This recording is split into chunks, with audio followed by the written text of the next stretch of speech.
Over the years, the Avengers have had many different members that have come and gone. Some stick around, but some of these members simply don't make enough of an impact on the team to hold on to their memberships, and then some are just plain boring. So here they are, the top 10 worst members of the Avengers, in my opinion. At number 10, we have Sandman. Although his redemption arc is really great and has so much potential, it sort of falls flat. Basically, the Thing one day sits Sandman down and tries to turn him to the good side, and it works. With Sandman now finding his stride as a hero, he first joins the Outlaws, a team of reformed Spider-Man enemies, and is then given a membership to the Avengers. It's all going in the right direction for the former villain until he's promptly hypnotized by Wizard and turned back to the dark side. Honestly, this isn't even Sandman's fault, but his quick turn back to evil gets in the way of him being anything close to a functional member of the Avengers. I almost didn't even put him on the list just because he barely even does anything for the team after he's inducted. And even tragically after that, he even goes off to reform the Sinister Six right after leaving the Avengers Reserve, which basically erases any good he may have done during his time as an Avenger. At number 9, we have Justice, FKA Marvel Boy. Although he's known as a pretty well-respected hero, at least in his later years, Justice still doesn't do much for the Avengers during his time with them. When he first joins, he comes off as more of a fan than anything else, making some rookie mistakes right off the bat. He also finds a way to break his leg, which isn't very common for a superhero. Much of his lack of maturity in the group is due to his worship for the other members of the Avengers, so it's hard to blame him, although he does do some pretty good work in planning to take down Ultron. Later, he ends up teaching for the Avengers Academy alongside Hank Pym, Tigra, Quicksilver, and Speedball, but overall, this character's time with the Avengers is wrought with scattered accomplishments and distracting love triangle storylines that just make him a much less effective member of the team. At number 8 is Sentry, who joins the Mighty Avengers after having one foot in the door of the New Avengers for a while. This guy is a poor addition to the team simply based on issues of power imbalance and, unfortunately, his own mental health. On the power side of things, he's so powerful that he sort of drowns out the efforts of the Avengers as a team, which in many ways is a good problem to have. But on top of this, due to his mental health issues, he tends to have trouble reining in his power set and often second guesses himself. I feel badly for the Sentry, and I only put him on this list because sometimes people just aren't right for a big team. When it becomes clear that Sentry is fighting some internal battles, he is still known as the most powerful member of the team, but just needs to figure himself out first. For example, at one point, Sentry attacks Ultron at a moment when the team needed him to hold back, and sort of ruins the whole plan. Although the attack was in retaliation for Ultron seemingly killing his wife, so it's not that unexpected. It's just one of the many times that Sentry has troubles keeping his composure and taking on the responsibilities of an Avenger. He's not a bad hero, just maybe not right for the best superhero alliance ever created. At number 7, we have US Agent, or John Walker. Formerly a stand-in for Captain America, his true colors show when Steve Rogers returns and Walker is renamed US Agent, which is just a bunko name if you ask me. I had to put him on the list even though he does the honorable deed of taking over as Captain America when Steve Rogers goes AWOL and becomes Nomad. He's just a little too intense on the patriotism front and brings the team down as a result. A huge part of Steve Rogers' influence on the Avengers is his ability to shelve the burden of America's unofficial but basically official superhero and keep his intentions focused on acting in favor of others.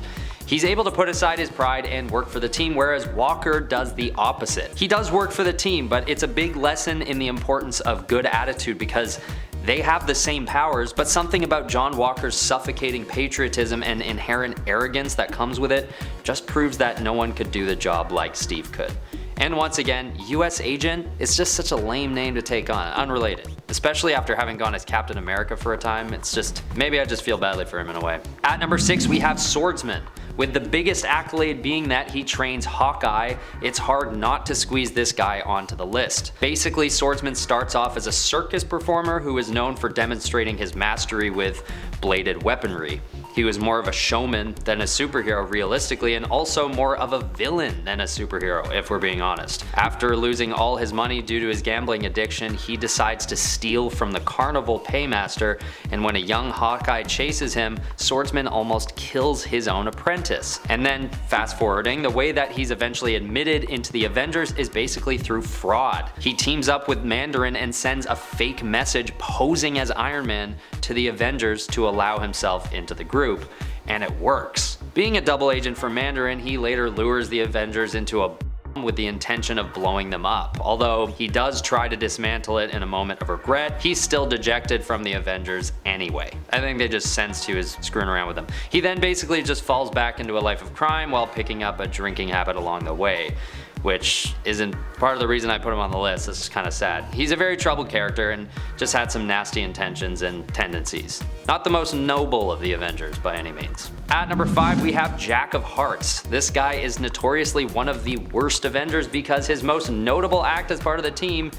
is murdering another one of the members. Although he does this while under the influence of Scarlet Witch, there's no hiding from something so brutal. I mean, the Avenger he kills is Ant-Man, who's a really important member of the team. Aside from this though, Jack of Hearts also just spends such a short time with the Avengers that even his heroic deeds are sort of weak, regardless of the tragedy. Being the 52nd member of the Avengers, he's brought on specifically to help take on Kang the Conqueror. They all team up with the Justice League and a huge battle goes down.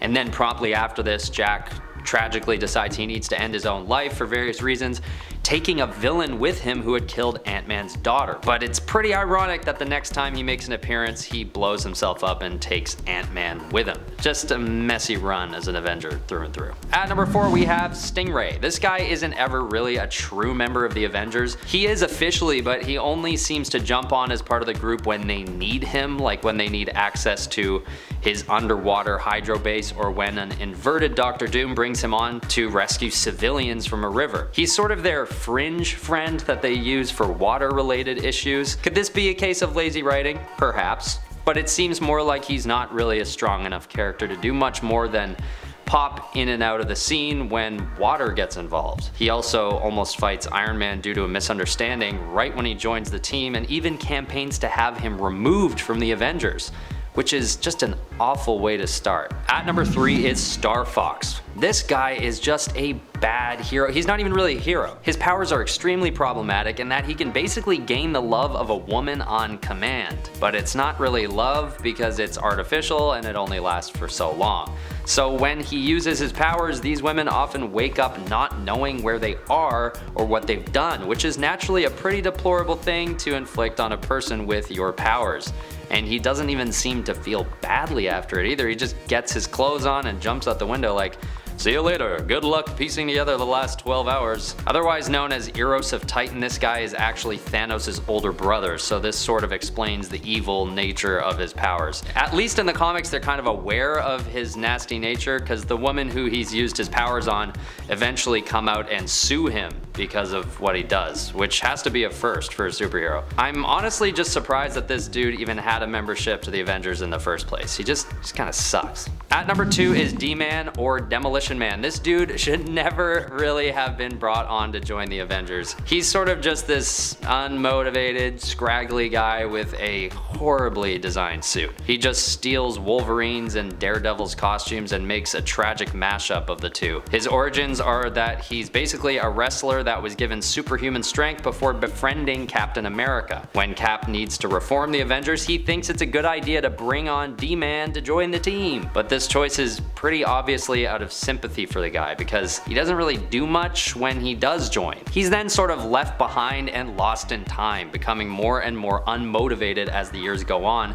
eventually living in homelessness before becoming a sort of villain. Not the best track record for even an alum of the Avengers. But I can't totally rag on him. The Avengers have insanely high standards and some people just want to hang out and eat sub sandwiches. So that's D-Man. The number 1 spot on this list goes to Dr. Druid. Having been trained under the same mentor who trained Doctor Strange, you'd think this guy would have gone on to be a great member of the Avengers. Well, at first he wasn't actually known as such a bad hero by his own right, but after joining the team, it becomes pretty obvious that he wasn't destined for greatness. His attitude is arrogant, he carries a lot of insecurity about living in Strange's shadow for so long, and he also has a big weakness to the charm of women, proving him to have a pretty low emotional intelligence. And this is a pretty major fault when you're supposed to be an Avenger, because you need to be able to have a strong character regardless of whatever your power set is. This also tends to lead him to be a subordinate to women in positions of power like Captain Marvel, who he continually undermines until his disloyalty leads to her being seriously injured in battle. He then tries to convince everyone to name him the successor as the new chairman. This guy, Dr. Druid, was just kind of a weak-minded